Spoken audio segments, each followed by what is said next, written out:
The very character of Vegeta is one who oozes bravery and savagery in the face of any danger, as we've seen him do rightfully so, time and time again. The Prince of Saiyans when it comes to battle and combat has always worn his heart on his sleeve, although not so much so when it comes to much else, even his own family to a certain extent. In the depths of Vegeta's conscience, however, the things that he holds dearest have drastically changed ever since arriving on Earth and meeting the Z-Fighters, but he keeps these emotions tucked away, wearing the guise of a prideful Saiyan until the day he dies. When it really comes down to it though, the Earthlings have rubbed off on Vegeta quite a bit, as he now has a family of his own, but these very things that in the past he would have said make a warrior weak are about to be exploited to the worst of his fears. The last time we left off in Dragon Ball New Age, an original fan manga that takes place a couple years after GT, after a temporary victory over Vegeta's Saiyan brother Rigger, he and his daughter Bra find themselves out on a shopping trip in the middle of the city. Their vacation in town quickly shifts from bliss to a nightmare as a devious looking villain appears in the middle of the city and begins annihilating the civilians. A piercing scream above all of the others catches Vegeta's attention as he races to save Bra from meeting the same fate as the others. The demon immediately takes a distinct liking to Bra, noticing that she harbors energy much more attractive to him than the humans, suspecting that she isn't from this planet either. This is when Vegeta shows up, and right away, his massive and pure aura takes all the attention away from his daughter as the demon readies himself to make Vegeta his next meal. Vegeta agrees to this fight, but only if they move the battle away from the city as to not harm anyone else, and so the two set off to a deserted location. However, not before Vegeta tells Pan to hurry home and alert Trunks as to what's going on. As Vegeta and his opponent arrive at the wasteland, the demon immediately attacks him. However, this attack is laughable to say the least for a Super Saiyan 4, as he easily deflects the blast. Even as the demon god raises his power to its maximum, his attack does next to nothing after making a direct hit on Vegeta. As the demon is brought to bay, Vegeta appears behind him, preparing to deliver the finishing blow, however not before being sure to let his opponent know that he hasn't even used half of his full strength yet. The short bit of encounters they just had sends the demon into madness as he glorifies this feeling of pain and anticipation. Vegeta begins to look disgusted kinda, but as his opponent turns around with this maniac look in his eyes, he tells Vegeta that there's still much more he can offer him, and in a terrifying blur, the black magic of the demon god overtakes Vegeta before he's able to escape his fate. It feels like it's been a while since we've done this story, but I definitely didn't forget about it, guys, so if you want to check out Dragon Ball New Age for yourselves by Malik Studios, the link as always will be down below in the description box, as well as a link to Malik's Twitter, so be sure to go give him a follow. Be sure to have those notifications turned on as well by clicking the bell icon down below, guys, to stay notified for the very second a video goes live, and if you've been enjoying the anime content recently, consider leaving a like on this video as well. Don't forget to follow on both Twitch and Twitter to stay up with me and all anime related content, but without further ado. You're very prideful, aren't you? A voice says from the shadows. But that's alright, I like a good challenge. Even a spirit such as yours can be broken. Let's just see how strong your will really is. Vegeta gasps as he springs awake, barely remembering that voice.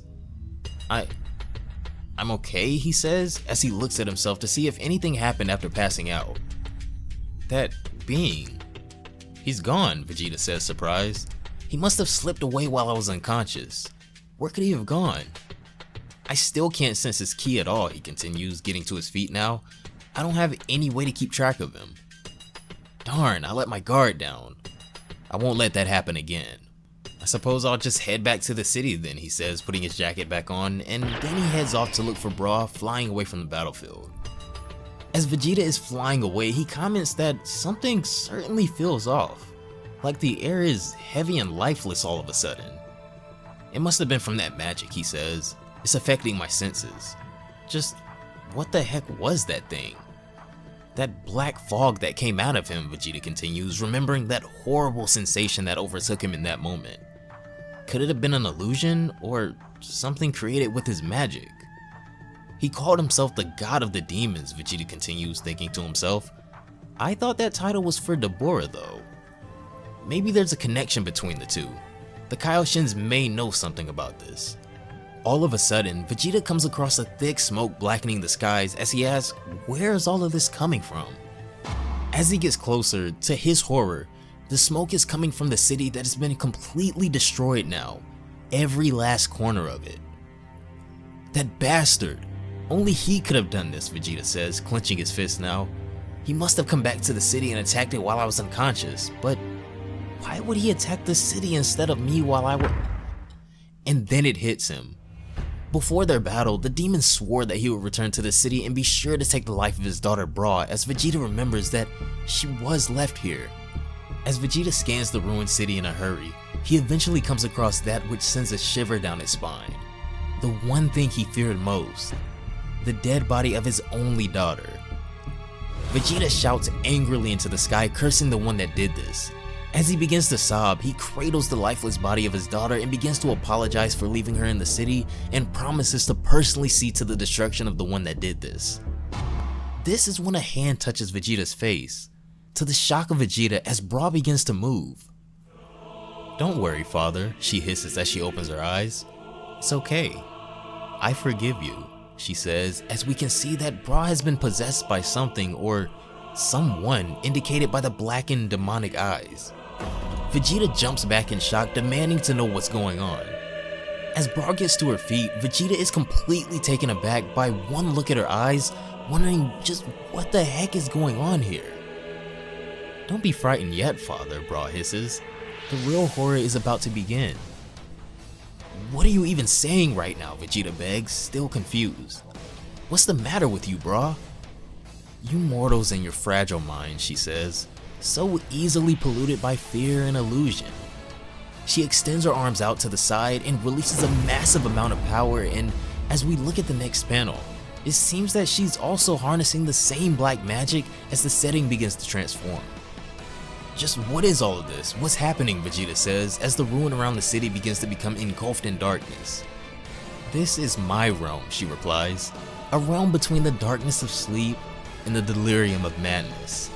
A warped mirror of reality where traumas abound and fears are on parade. A realm of nightmares where chaos reigns supreme." Vegeta finds himself now floating in a void of darkness as the air continues to grow heavy around him. "What are you saying?" he asks.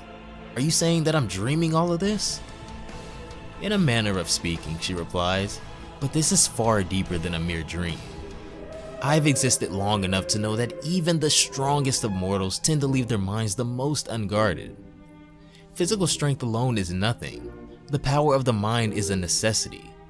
Why continue a fruitless battle in that inferior vessel when I can pull your very psyche to a place where I have the advantage? Now we're somewhere where my will is sovereign, unshackled by the constraints of that vessel. For all your fortitude, even you are susceptible to the simplest illusions, as I've proven since you awoke here." "What is it that you really want?" Vegeta demands, leaping from his platform, landing in front of his opponent. "What I want is simple," she replies. "My essence is not yet solid enough to manifest for very long without a body. Until I can restore my power and body, I need a worthy vessel to inhabit. The stronger the better, of course. And yours happens to suit me quite nicely." Vegeta is drawn aback as the being disguising himself as his daughter approaches to steal his body. "Now then, Daddy," she says, "want to teach your little girl how to fight?"